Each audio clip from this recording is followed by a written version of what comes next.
Hello mga ka-sailor, good day. This is Ryan Vlog Sailor again. Welcome back.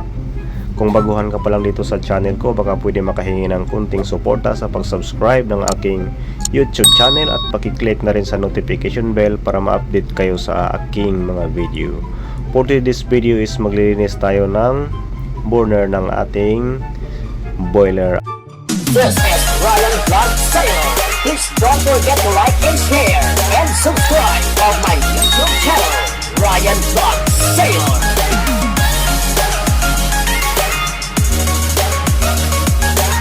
Mga ka-sailor, dito na tayo ngayon sa ating boiler. So una, in-off ko muna yung breaker at nilagyan ko ng tag na don't start under maintenance. So ibig sabihin, hindi mo na pwedeng i-start yung boiler natin kasi may nagtatrabaho pa, under maintenance pa siya. So tinatanggal na natin yung fuel line sa boiler at saka sunod naman yung linyada niya sa electrode sa igniter para matanggal natin dahan-dahan yung ano. So ngayon dahan-dahan ko na pong tinatanggal yung tornilyo niya para mabubunot na natin.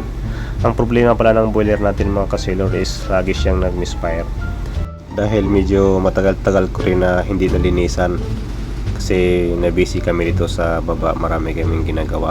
Kaya ngayon bubunutin na natin para malaman na natin kung may bara ba yung nozzle natin o atomizer. Napansin nyo mga ka-sailor, no, nung pagbunot to, grabing itim na siya kasi mga magdalawang linggo na hindi ko na lilinisan tong ano na to, burners, kasi marami kaming ginagawa.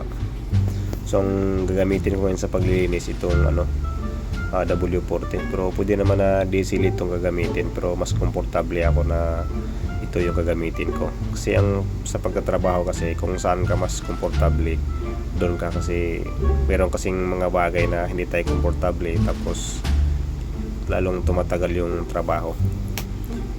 Ang boiler pala namin ka-sailor is fire tube boiler, ano siya, sun flame. So ngayon dahan-dahan ko ng pinunasan tong ano, bago ko tanggalin pupunasan ko, nalilinisan ko para hindi magkadikit yung mga bunker kasi malapot po kasi yan kaya kailangan linisan ko muna bago ko tatanggalin yung atomizer niya para makita natin mamaya kung barado ba siya o hindi.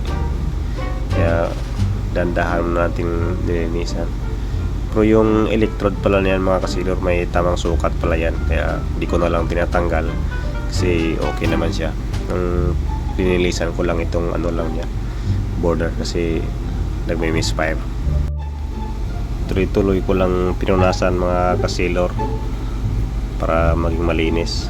Yan, dandahanin lang natin kasi ang pagtatrabaho hindi yan minamadali. Dandahanin lang kasi pag nagtatrabaho ka na lagi kang nagmamadali sa trabaho mo, yan ang kadalasan na maaksidente at saka hindi mo maayos pagtatrabaho. So ayun na mga ka-sailor, tinatanggalan natin yung atomizer niya. Saka malalaman na natin to kung nagbara ba siya o wala, kasi nag-misfire siya. Mga dalawang beses siya nag-misfire kanina nung pinair ko siya. So yan po ang ano natin, atomizer na tanggal ko na mga ka-sailor. So maya dyan lumapit si segundo namin. Iwan ko ano kayang hinahanap ni segundo, parang naghahanap ng barya. Biro lang mga ka-sailor, pero mabait yung segundo namin. Kaya kinuha ko muna yung mahiwagang tools natin mga ka-sailor para ito yung gagamitin natin pang tanggal ng tornilyo sa loob ng atomizer natin. So ngayon dahan-dahan ko na siyang tatanggalin para makita na natin mamaya kung may bara ba siya o wala, kasi napansin ko dito parang may bara siya So yan mga ka-sailor, tanggal ko na yung tornilyo sa loob. Ngayon i-sprayhan muna natin siya ng pampadulas. Dapat i-sprayhan talaga ng pampadulas yan bago ipasok. So ngayon i-sprayhan ko na siya, tapos maya maya i-irihan natin to kasi may bara siya. So yan sinisilip ko may bara siya. Ngayon i-irihan na natin. So yan ang third engineer namin. Lumapit at kinapa-kapa ang madulas at matigas na burner. So ngayon umalis na naman siya. Dito kasi ako yung umahawak ng boiler namin kasi depende kasi kay chief engineer kung saan niya i-assign. Pero sa ibang mga barko, sa totally kay third engineer to, kay port yung ano sa kanya, yung mga compressor, mga purifiers, kanya yan. Pero dito baliktad. Yung dapat sana kay 4 nasa kay 3, parang baliktad dito. So yan na po yung mga ano natin kasailor, yung finished product natin na nalilinisan ko. Dahan-dahan ko nang binabalik yung atomizer natin mga kasailor, para maya maya ikabit na natin to doon sa boiler natin para makapag fire na tayo. So after pala nito mga kasailor, isusunod natin ang paglilinis ng filter. Kasi ako kasi pag nagme-maintenance ako, ano ko na lahat para sabay-sabay na ba. Tulad nito, naglilinis ako ng burner.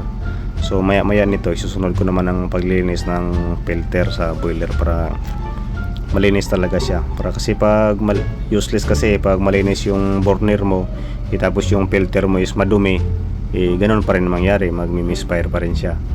Kaya ang ginawa ko, ito na lang. Ngayon, kinabit ko na yung atomizer. Pagkatapos nito, ikabit ko na doon to mamaya sa boiler at isusunod natin ang paglilinis ng filter para kung magmi-misfire pa rin siya, so doon na tayo sa susunod natin gagawin kung anong nangyari, bakit siya nagmi-misfire. Hanapan natin ang solusyon. So I hope na okay na rin to, kasi first time din to siya nangyari na ganito, yung nagmi-misfire siya.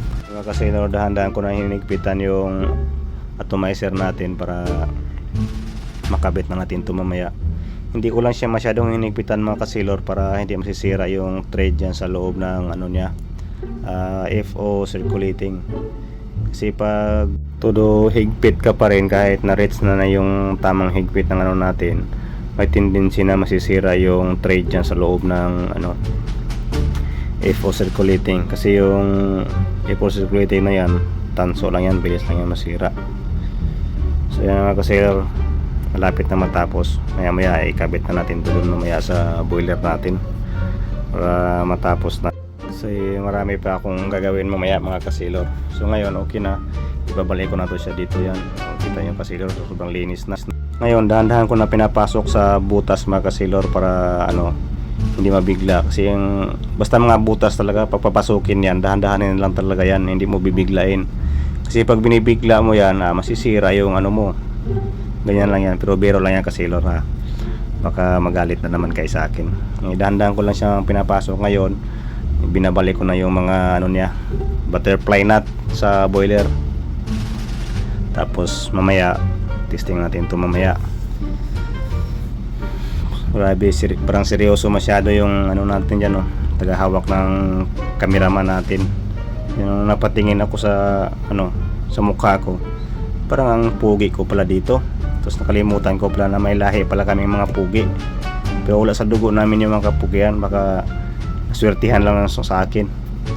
Siguro nung nagpaulan ng Panginoon ng kapugian, nakasama ako doon. Kasi nakita ko parang pugi ako eh.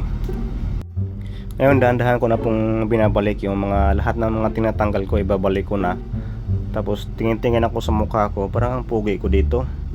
Sabi ko sa cameraman ko, ano bang ginagawa mo dyan sa camera na yan, parang ang pugi ko dito. Tapos pag tumitingin ako sa salamin, hindi naman ako pugi. Bakit ganyan?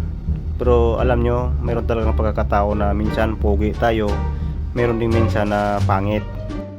So ibig sabihin, yun ang tinatawag nilang you're not feeling well. Sus, ano ka man, ano ka man sa puwit mo, wag mong talikuran yung camera kasi makikita yung puwit mo. Sorry mga kasailor, kasi di ko napansin na may camera pala dyan nakatutok sa akin. So ngayon, tapos ko nang ibabalik. Tapos proceed naman tayo mamaya sa next activity natin. So yan, kita na yung pugi na yan, sabi niya okay na daw. So ngayon, let's go na naman sa next nating activity. Maglilinis tayo ng filter ng natin, FO, para sabay-sabay na. So yan, dinidrain ko muna para lalabas yung hangin or yung laman niya dyan sa loob, madidrain siya bago ko buksan. Kasi pag binuksan ko yan kagad, siyempre tatalsik yung dyan. Ganyan lang yan eh, sa pagbubukas dapat dahan-dahan, huwag bibiglain. Kasi pag binibigla mo yan mga kasailor, masasaktan ka. Parang panliligaw lang yan eh. Pag may nagugustuhan kang babae tapos binibigla mo na may gusto ka sa kanya, tapos ibabastid ka, siyempre masasaktan ka eh. Dapat dahan-dahanin mo muna, hanapan mo muna ng paraan kung anong gagawin mo para hindi siya mabibigla. So ayan, natanggalan natin mga kasailor yung natin, yung takip ng filter. So ngayon ginagamitan ko siya ng ginagamitan ko ng pliers mga kasilor kasi medyo mainit. Kasi pag kinakamay ko baka mapapanis. Ay, hindi pala, mapapasok pala yung kamay natin kasi bunker yan mainit. Kaya pinapatulo ko muna para hindi magkalat yung bunker dyan sa sahig. At siyempre may din ako, dalang basahan para kung may magkalat bilis lang punasan. Ako kasi pag nagtatrabaho ako, di talaga mawala-wala yung basahan na yan sa akin. Kasi kahit anong gagawin ko, may basahan talaga. Kahit nga doon sa kabina ko, may basahan nga din ako doon kasi napaka-importante yan na gagamitin natin na kahit anong mga pupunasan natin, lamisa, sahig, kahit ano pa. Iwan ko kung anong iniisip nyo dyan. So yan na po yung finished product natin mga kasilor. Ibabalik na natin. Dandahan ko siyang binabalik. Kasi ang pagpasok kasi dyan, dapat dandahanin din.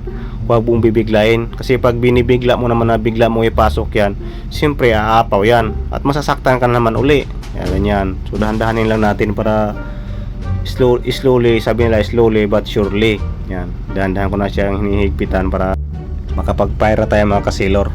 So yan, may kunting nagkalat, pinunasan ko kasi nakakahiya naman sa wheeler natin na hindi natin lilinisan. Dapat lilinisan talaga pagkatapos. Kung may mga nagkalat kasi dapat ang engine room natin i-maintain talaga natin yung cleanliness. Kasi pag may mga oil dyan nakakalat, tayo rin yung kawawa. Halimbawa malaki yung alon tapos nakakalat yung langis, maapakan natin tapos may slide tayo, so dula na, disgrasya na. So ngayon mga kasailor, pinapairan natin yung boiler. Sana hindi na siya mag-misfire at hihintayin muna natin sa ilang minuto para mag-ignite na siya. So mga kasailor, kung nagugustuhan nyo pala ang video ito, baka pwede ako makahingi ng konting suporta sa aking YouTube channel sa konting pag-subscribe at pag-like at pag-share sa aking YouTube channel para ma-update kayo sa aking mga video at makagawa pa tayo ng maraming video tungkol sa pagbabarko. So yun lang po mga kasailor, maraming salamat po sa inyong panonood at pagsusuporta. So ngayon mga kasailor, nagpa-fire na siya at hindi na siya nag-misfire. So ibig sabihin okay na. So thank you mga kasailor.